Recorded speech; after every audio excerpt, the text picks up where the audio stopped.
I'm Daniel Sachs, CEO and co-founder of Landbase. At Landbase, we help businesses generate leads that convert.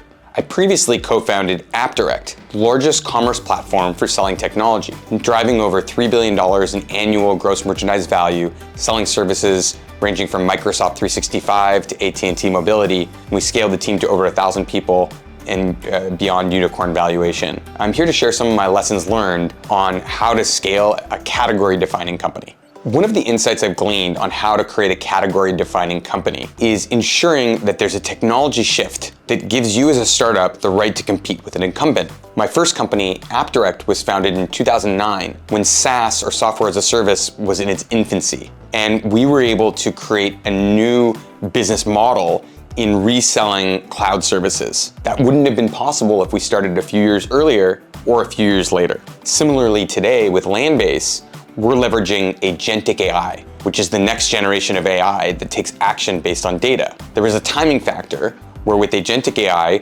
we as a startup can create new business models to outcompete incumbents and capture more market. The timing and the technology enablement is very key to being able to give you the moats that are going to allow you to create this category-defining business.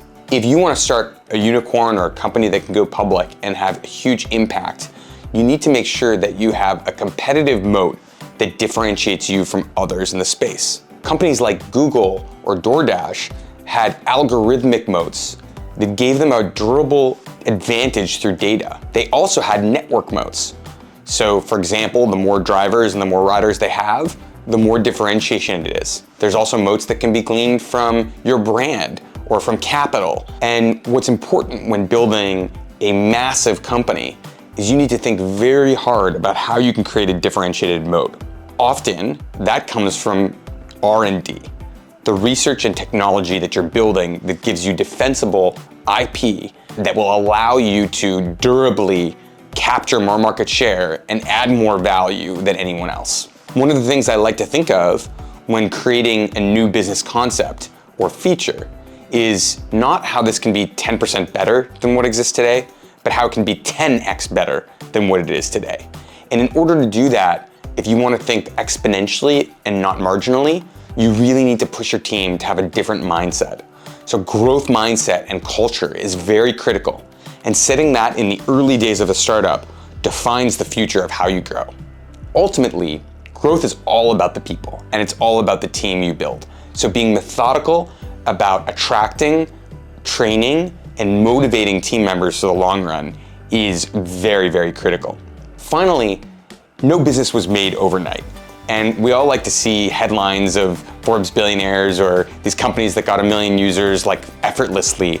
But the reality of being an entrepreneur is that you face far more rejection and failure than you face success.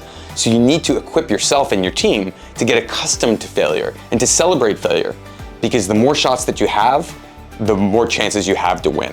Ultimately, I hope you as an entrepreneur can think about some of these concepts to be able to create a category-defining company that can become a durable unicorn and even more, a public independent company that will thrive. Good luck.